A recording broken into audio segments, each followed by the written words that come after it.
नमस्कार मेरे प्यारे बच्चों।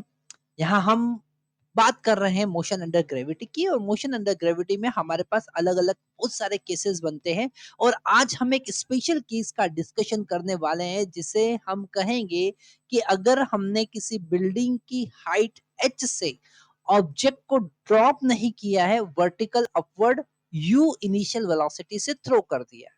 ठीक है, अगर हमने h हाइट की बिल्डिंग से, है ना, h हाइट की बिल्डिंग से u वेलोसिटी से अपवर्ड थ्रो किया है, तो ये बॉडी ऊपर जाएगी और फिर नीचे आएगी। ओके, ये उसका पाथ हमने बनाया।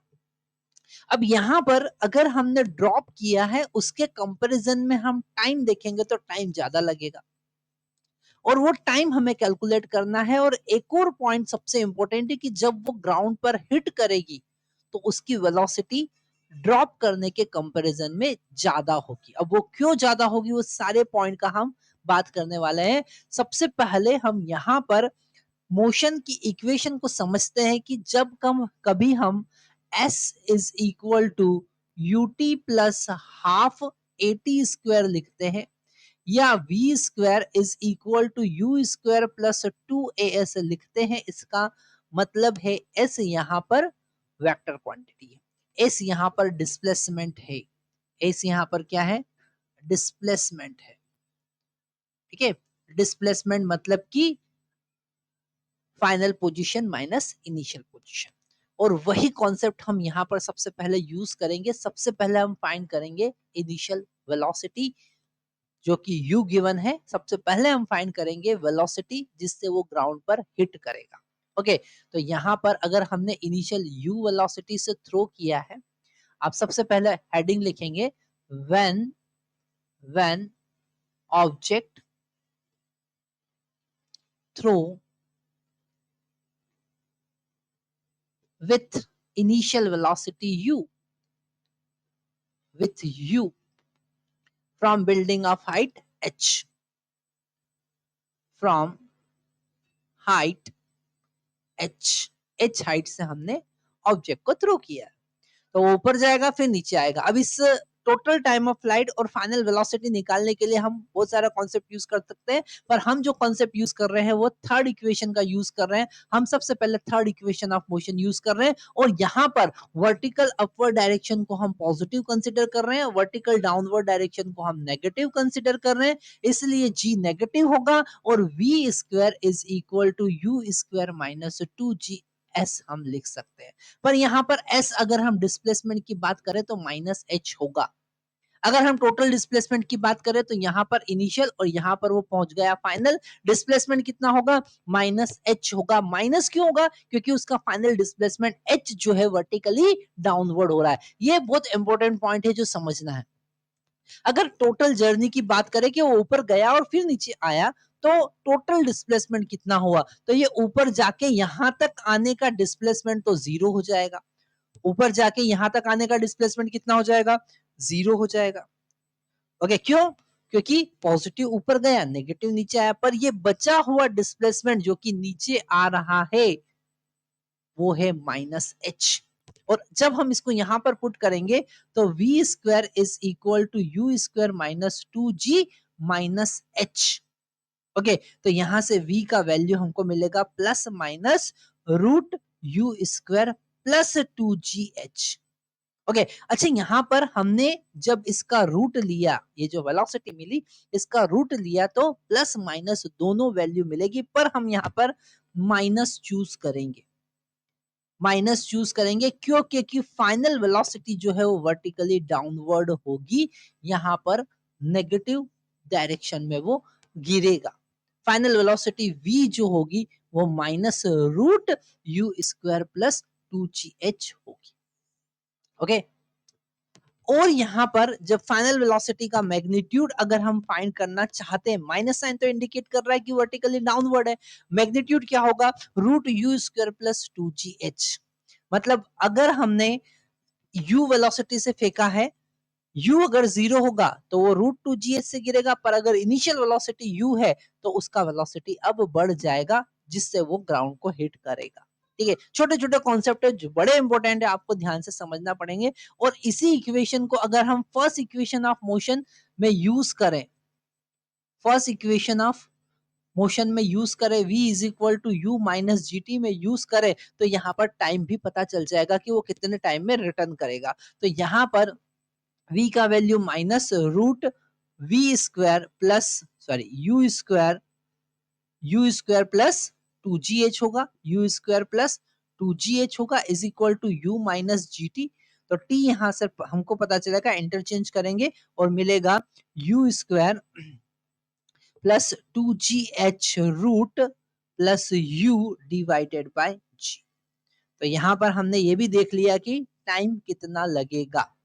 जनरल टाइम कितना लगता है, जनरली अगर हम u का वैल्यू 0 पुट करेंगे तो टाइम लगेगा रूट 2h बाई जी, पर यहाँ पर टाइम लग रहा है root U square plus 2gh plus U divided by G. और ये फॉर्मूला बड़ा इंपॉर्टेंट है जो याद रखना चाहिए, क्योंकि इससे न्यूमेरिकल फटाफट डायरेक्टली सॉल्व हो जाते हैं, अदरवाइज हम इक्वेशन यूज करके फिर सॉल्व करेंगे। ठीक है, तो यहाँ पर ये एक छोटा सा डेरिवेशन, छोटा सा पॉइंट आपको याद रखना है। ठीक है, अच्छा अगर हम इसी केस को आगे बढ़ाते हैं कि अभी हमने u वेलोसिटी से ऊपर फेंका था, अब u वेलोसिटी से हम अगर नीचे फेंकते हैं तो टाइम ऑफ फ्लाइट या फिर हम कह सकते हैं टोटल टाइम कितना होगा, वेलोसिटी कितनी होगी, वो हमें चेक करना है। ठीक है, तो वेलोसिटी अगर हम इसी केस को आगे बढ़ाते हैं, ठीक है, इसी केस को आगे बढ़ाते हैं और u वेलोसिटी से अब हम डाउनवर्ड थ्रो करते हैं, तो फाइनल वेलोसिटी तो उतनी ही होगी, v is equal to root U square plus 2gh। क्योंकि हम अगर डिस्प्लेसमेंट की बात करें, इस इक्वेशन में डिस्प्लेसमेंट की बात करें, तो डिस्प्लेसमेंट तो उस केस में भी माइनस h ही है, उतनी ही वेलोसिटी से वो गिरेगा। ठीक है, अच्छा यहाँ पर ये जो ऊपर गया और फिर नीचे गया, तो यहाँ पर जब वो आएगा उसी हाइट पर, h हाइट पर वापस आएगा, तो उसका वेलोसिटी फिर से u हो जाएगा। और वेलोसिटी फिर से u हो जाएगा, तो ये हमारा जो सेकंड केस हमने देखा उसका एक पार्ट है, उसका एक पार्ट है। इनिशियल फाइनल वेलोसिटी उतनी ही होगी। अगर हम टाइम ऑफ फ्लाइट अब फाइंड करना चाहते हैं कि कितने टाइम पर वो ग्राउंड पर गिरेगा, तो सेकेंड केस में अब हम यहाँ पर u की जगह माइनस यू यूज करेंगे। तो फटाफट इसे लिख लीजिए और u की जगह माइनस यू रखकर आपको टाइम जो मिलेगा वो मिलेगा ये फर्स्ट केस का, ये सेकेंड केस का, वो हो जाएगा root U square plus 2gh minus U divided by G. Okay, तो ये हमारा टाइम मिला, कौन सा, जब हमने u वेलोसिटी से नीचे फेंका। दोनों में डिफरेंस क्या है, माइनस का। ठीक है, यहाँ पर प्लस है, यहाँ पर माइनस है। और ये फर्स्ट केस क्या था, जब हमने u वेलोसिटी से ऊपर फेंका था। तो दोनों में डिफरेंस है, वेलोसिटी सेम ही रहेगा, दोनों को साथ में ही लिखना चाहिए आपको। क्यों, क्योंकि दोनों को कंपैरेटिवली समझना, याद रखना ज्यादा इजी रहेगा। ठीक है, तो फटाफट नोट डाउन कर लीजिए और इससे रिलेटेड हम अब न्यूमेरिकल सॉल्व करने जा रहे हैं। तो क्वेश्चन हमारी स्क्रीन पर है। क्वेश्चन में गिवन है two ball are projected simultaneously with, ये तो क्वेश्चन गलत आ गया है, तो पहले हम यही क्वेश्चन सॉल्व कर लेते हैं। क्वेश्चन में गिवन है two balls are projected simultaneously with the same speed from top of the tower, one vertically upward and another is vertically downward, reaches to the ground in 9 second and 4 second respectively, find the height of the tower। Okay, तो यहाँ पर हमारे पास दोनों case साथ में दे रखे हैं। एक टावर है जिसका हाइट h गिवन है, और अगर हम ऊपर फेंकते हैं तो वो नीचे आता है t1 टाइम में, जो कि 9 सेकंड में है, और उतनी ही वेलोसिटी से अगर हम नीचे फेंकते हैं तो वो t2 टाइम में 4 सेकंड में नीचे आता है। अब अगर हम t1 का वैल्यू फार्मूला लिखे तो डायरेक्टली आप लिख सकते हैं root U square plus 2gh plus U divided by G. Okay, और अगर हम t2 का फार्मूला देखें तो वो होगा root U square minus 2gh minus U divided by G. अब यहाँ पर बीच में प्लस आएगा। इसे कैलकुलेट करने के लिए, इसे इजी बनाने के लिए हम इन दोनों का क्या करते हैं, मल्टीप्लीकेशन कर देते हैं। t1 t2 is equal to, ये हो जाएगा U square plus 2gh root minus U, पहले प्लस था और अब मल्टीप्लाई करेंगे root U square plus 2gh minus U divided by G square. उससे होगा क्या, हमारे पास फॉर्मूला बनेगा a plus B, a minus B का, और u जो है वो कैंसल हो जाएगा। तो हमको मिलेगा t1 t2 is equal to U square plus 2gh minus U square divided by G square.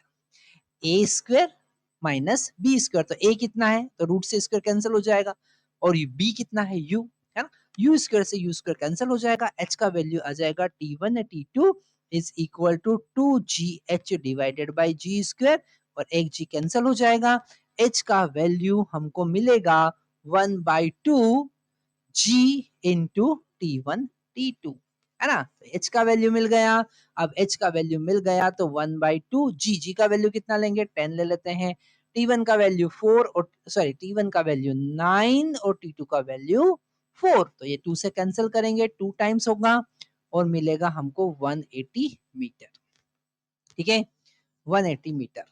तो हमने फटाफट ये क्वेश्चन सॉल्व कर लिया। अगर आपको एक फॉर्मूला पता है तो डायरेक्टली आप क्या कर सकते हैं, क्वेश्चन इस टाइप के सॉल्व कर। इसी से रिलेटेड आगे हम क्वेश्चन सॉल्व करते हैं। तो यहाँ पर हमने देखा कि अगर हम वर्टिकल अपवर्ड थ्रो करते हैं h हाइट से तो टाइम ऑफ फ्लाइट क्या है, टाइम कितना लगेगा, और डाउनवर्ड थ्रो करते हैं तो टाइम कितना लगेगा। और उसी से रिलेटेड हमारे पास क्वेश्चन है कि अगर हमने एक बिल्डिंग से, क्वेश्चन में लिखा है ball is thrown vertically upward from the top of the tower strike the ground after time t1 and the same ball thrown vertically downward strike the ground after time t2, अगर हमने उसको simply drop किया है तो कितना time लगेगा वो आपको बताना है। तो अगर हमने वर्टिकली अपवर्ड थ्रो किया है तो टाइम ऑफ फ्लाइट हमें पता है कि u ऊपर गया फिर नीचे गया, t1 is equal to root U square plus 2gh minus नहीं plus u divided by g, और अगर हमने नीचे थ्रो किया है तो t2 is equal to root U square plus 2gh minus u divided by g। Okay, और अगर हमने ड्रॉप किया है, मान लेते हैं उसको ड्रॉप कर दिया, इनिशियल वेलोसिटी 0, तो टाइम जो लगेगा मान लेते हैं वो टी नॉट है, तो टाइम लगेगा कितना, रूट 2h/g। ओके, तो अगर हम इन दोनों को मल्टीप्लाई करते हैं तो हमको क्या मिलेगा, हमको मिलेगा t1 t2 is equal to U square plus 2gh minus U square divided by G square, है ना, क्योंकि a into A minus A plus B minus into A minus B का फॉर्मूला लगा यहाँ पर, जैसा अभी हमने थोड़ी देर पहले सॉल्व किया था। जी से एक जी भी कैंसिल हो जाएगा, t1/t2 is equal to 2h/g मिलेगा, और ये है हमारा टी नॉट स्क्वायर। कितना है, T naught square is equal to 2h/g, तो इसे हम लिखेंगे टी नॉट स्क्वायर। ठीक है, तो टी नॉट का वैल्यू आ गया रूट T1 T2। बहुत इंपॉर्टेंट कॉन्सेप्ट है, बहुत बार एग्जाम में भी पूछा गया है।